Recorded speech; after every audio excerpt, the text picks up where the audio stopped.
এখনো আসে না, বেরিয়ে আসতেছে। ওরে কি মেয়ে তো পরিপাড়া। এ ভাই জিজ্ঞেস করতো লেখাপড়া কতদূর জানে?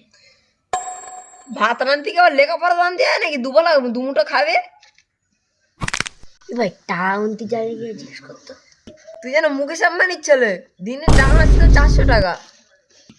গুনতে গেলি কি দেখলি রে? তুই এমন ভাব দেখাচ্ছি না মুকেশ আম্বানির ছেলে। যে দেখ তোর বাপের বলছে না। আমার মেয়েকে বিয়ে দিতে ইচ্ছে হচ্ছে না, কি করবো বলো তো? তাহলে তোমার বউটারে নিয়ে এসো না, আমার আব্বার সাথে দিয়ে দাও বিয়ে।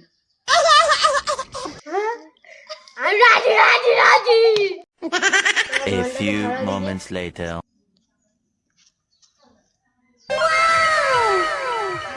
মেয়ে তো পুরো লাল পড়ি। A few moments later. আমরা রাজি আমরা রাজি রাজি। কিন্তু স্যার মেয়ে তো খুব সুন্দর। সমস্যা এটা যে তোমার ছেলে কমনে কাশ্মীর, মেয়ে কমনে কাশ্মীরি রুল, আর ছেলে কমনে মোর বগলের চুল। সে তো ঠিকই। সবাই দেখে বলমানি এই কালো সরের সঙ্গে আর এই কমনে কাশ্মীর উলির সঙ্গে বেঁধেছে।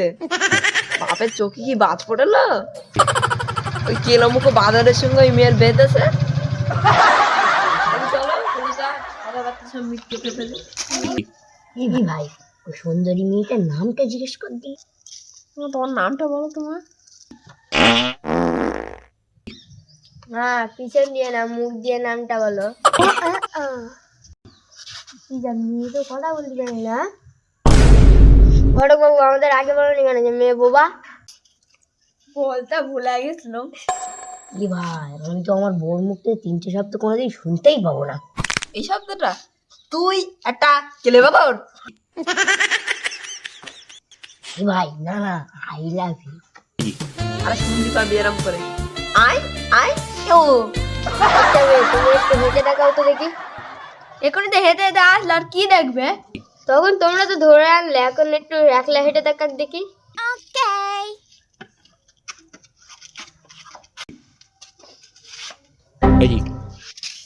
হ্যাঁ রা, মেয়ে তো খোঁড়া।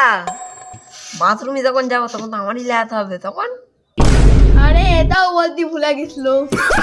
এই ঘটো বলবি না মেয়ে না পছন্দ হলে তুই মুখে জুতো মারবি, বাথরুম করেছে তো মুখে হেগে দেবো। তুই আমাদের এই